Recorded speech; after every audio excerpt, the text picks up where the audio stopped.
In the streets of Kabul, Yelda hastily takes a photo of a model. What she is doing is against the law under the Taliban regime. We have changed this young woman's name to protect her identity. I usually take pictures to document the situation in Afghanistan, and my photos deal with the living conditions of women and girls in Afghanistan.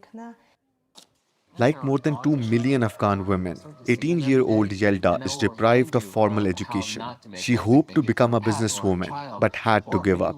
She then discovered a passion for photography after the Taliban seized power and is self-taught.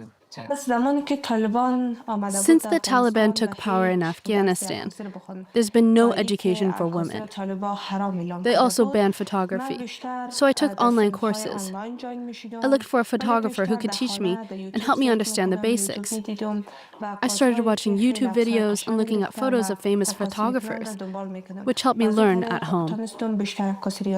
Yelda does not hide her ambitions, even if she knows that the path will be difficult in the country run by Taliban.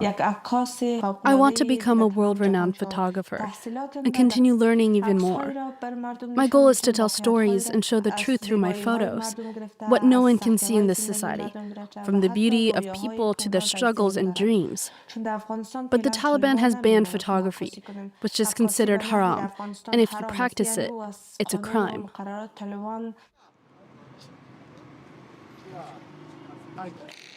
Less than a year ago, the Taliban banned images of living things in several provinces. But some places like this mixed art gallery and school, which has been here for almost a decade, are allowed to remain open. You can see the lines here. Look, this area looks discolored, and the lines look a little dry and rough. This young woman has been coming here to learn to paint for a year. When I come here, I feel at home. I paint every day.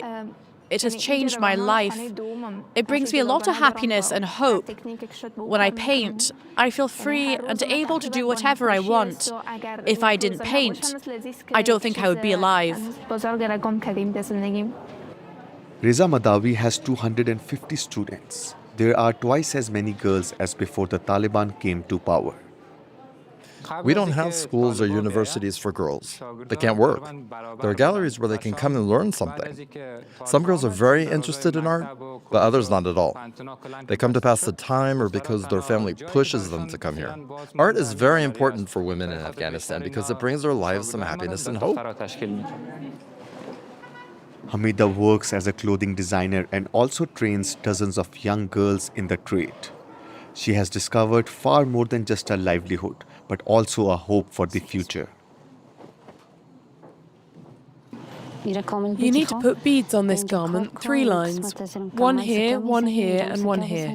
Once you have finished this shirt, you can start working on the next one. Hamida said she felt helpless before taking back control of her life. If I didn't have this creative outlet, I would be like those women who have to stay home and do household chores. When the Taliban took power, I was plunged into darkness. I felt like all my dreams and desires had been destroyed and that I had no control over my life. Then I realized that if I didn't do something, it would be like giving up on myself. According to a recent UN report, nearly 1/3 of Afghan women suffer from depression or anxiety due to restrictions and pressures from the Taliban. Some have found freedom in their art and others have found it in poetry.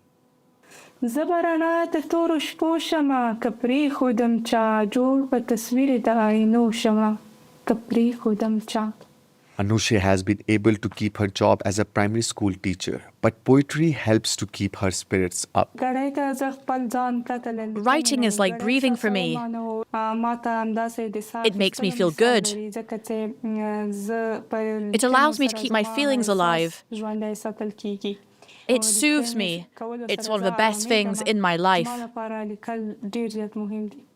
For Afghan women, art is a daily act of hope as they await the restoration of their fundamental rights by the Taliban regime.